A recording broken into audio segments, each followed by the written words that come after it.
Hello, and welcome accepted students, transfer students, family, friends, and loved ones. My name is Andrew Shahamiri, and I'm a senior here at Seattle U. And 4 years ago at 9:30 on a Saturday morning, you wouldn't have found me here. You would have found me sleeping in my bed, tucked under the warm covers, lost in my dreams and deep sleep. But before your mind longingly drifts off to the thought of your bed, I also want you to know that I wish 4 years ago I was sitting exactly where you're sitting right now. I did very little in terms of discerning which university was right for me, which almost led me to choosing the wrong school. Today, sitting next to you or near you, we have people from Washington State, Oregon, California, Texas, Hawaii, Maryland, Idaho, and Alaska. Are there any other states or even countries I missed? Go ahead, shout them out. Nice. All right, we have a really good representation here. Whether you drove along the I-5 or took a plane to be here today, you've decided to put the time and energy into making the decision of whether Seattle University is the right school for you, which ultimately puts you in a way better place than those who are asleep in their beds right now. To give you some background of myself, I was born and raised in San Francisco. I attended Catholic grade school and went to a Jesuit Catholic high school, St. Ignatius College Preparatory. Any Wildcats out there? All right, woo, go SI. Both of my parents and my older brother had gone to college, so it was an expectation that I'd do the same. I'll be honest with you, even though I was privileged to have the opportunity to know that I was going to college, the idea of it often left me feeling overwhelmed and scared. And it didn't help that I felt inundated on practically a daily basis from parents, teachers, counselors, friends, asking me which schools I was applying to, what programs I was interested in, what I was going to major in. Basically, how I was going to plan out the rest of my life and my future success on this one decision of which school to go to. Instead of being proactive by spending time researching universities and programs, I took the path of least resistance. I applied to 4 UC schools in California, as well as the University of San Francisco and Seattle University.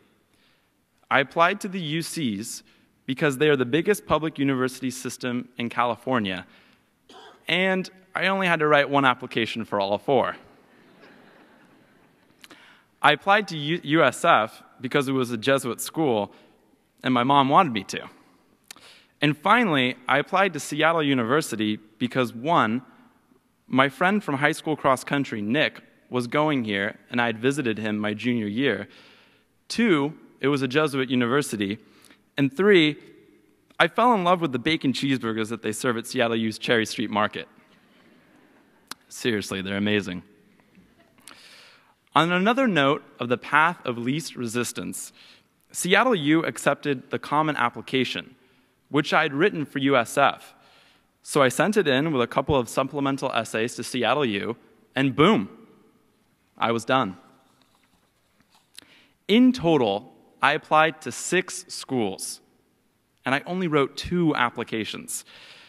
There's nothing wrong with economizing one's time, but I share with you my intention behind these time-saving measures to paint a picture for you of the person I was at 18, what I was thinking, and how I was reacting to the idea of applying to college. I also began thinking what kind of person I wanted to be while in college. You see, throughout high school, my identity was based on being a committed cross-country and track athlete and a good student. I used to run between 40 to 50 miles a week, only taking 2 weeks off every year. I would stay up late at night, studying for that chemistry test, or making sure that English essay was just right. I spent 4 years of high school developing myself into a responsible and disciplined person. However, with college approaching, I asked myself, who do I want to be? Who do I have the opportunity to become? I wasn't satisfied with the person that I was. I thought that I needed to become someone different for college. So when my friend Steven suggested to me that I go to UC Santa Cruz with him and his friend Vinny to spend 4 years of college playing guitar on beaches and surfing every day, I finally realized what I was missing in my life. My true calling, I realized, was to become a laid-back surfer dude with aspirations of starting a hippie acoustic rock band. Who are the artists that have influenced your music? I used to imagine the Rolling Stone one day asking me. Well, you know, the Beatles have always been a big inspiration to us, and we really feel like our music emulates their spirit.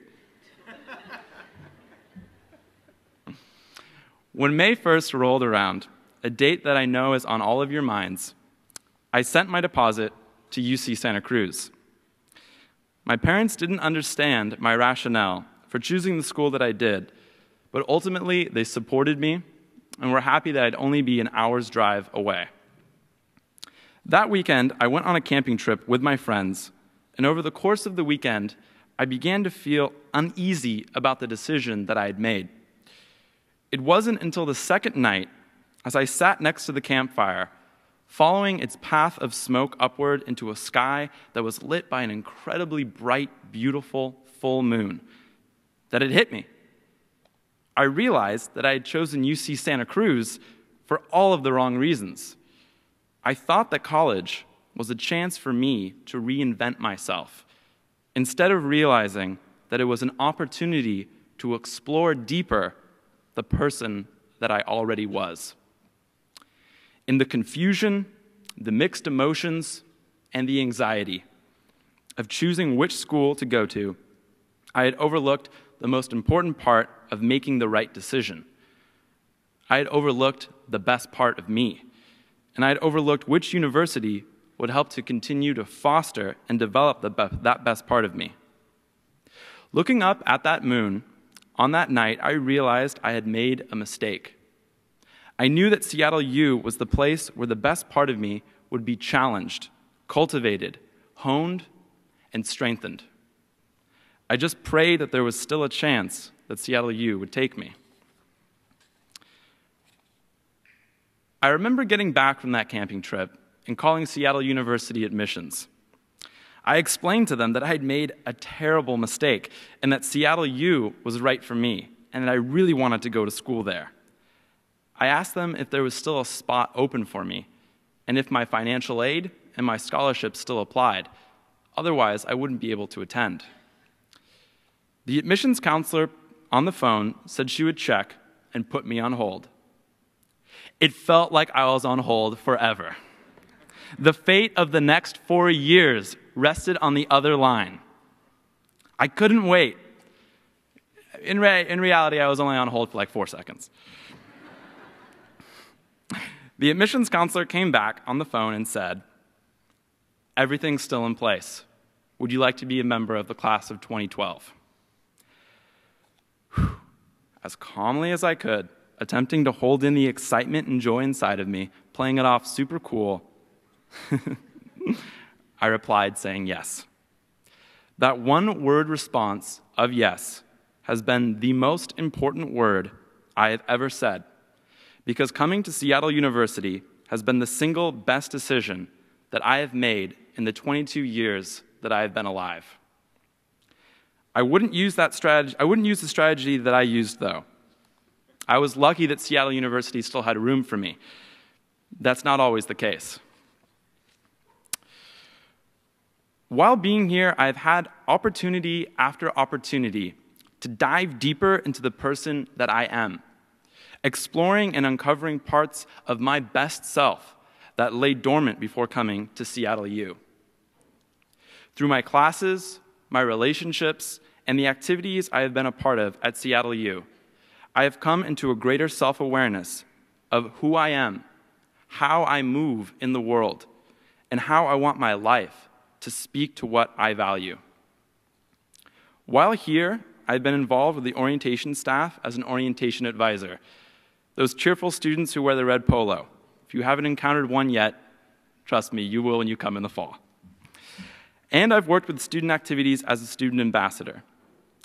This past summer, I had an internship with Seattle University's Center for Service and Community Engagement, where I planned and led a week-long new student immersion exploring homelessness in Seattle. And this year, I work in campus ministry as a student campus minister for social justice, planning and organizing social justice education events on campus. I've also been a part of reviving The Catalyst, Seattle University's only student-led social justice publication. Check the newsstands in the Student Center, pick up a copy. I traveled to Ecuador my sophomore year for a week-long immersion where I learned about the beauty of people and community. And my junior year, I traveled to West Virginia for spring break to learn about mountaintop removal and the environmental threats affecting the Appalachian Mountain region of our country. I have participated and led weekly student discussion groups on nonviolence and the ecological crisis. I have volunteered as a tutor at Washington Middle School, at the Danny Wu International District Community Garden, a program that gives elderly Chinese and Korean immigrants a pea patch to farm, like they were used to doing in their home countries. And at Real Change Homelessness Empowerment Project, a street newspaper that the homeless and low-income sell to earn money to help them purchase food, toiletries, and to help supplement their rent or to save up for an apartment. As a Catholic student, I've had numerous opportunities to deepen my faith through several retreats, including the 3-day Ignatian Silent Retreat, my favorite, and I regularly attend the 9 p.m. student mass at the Chapel of St. Ignatius. I've built strong relationships with friends, mentors, professors, and staff, and people in the greater Seattle city community. This place is my home. This place is my family. I've never been happier than during my time here at Seattle University. Before I close, I want to share with you 2 stories about my experience with Seattle University. 4 years ago, when that 18-year-old surfer hippie dude aspirations led me to decline going to Seattle University, I remember receiving a letter in the mail from Seattle University admissions. It thanked me for applying and recognized that I would not be attending Seattle U, but that Seattle University wished me well in my future collegiate endeavors at whichever university I had decided to attend. I remember that letter. It has stuck with me after all of these years, and I think it symbolizes what Seattle University is all about. The Jesuits have a phrase in Latin, cura personalis, which means care for the whole person. Every day that I am at Seattle University, I feel that care. I am not a number, or number or a face.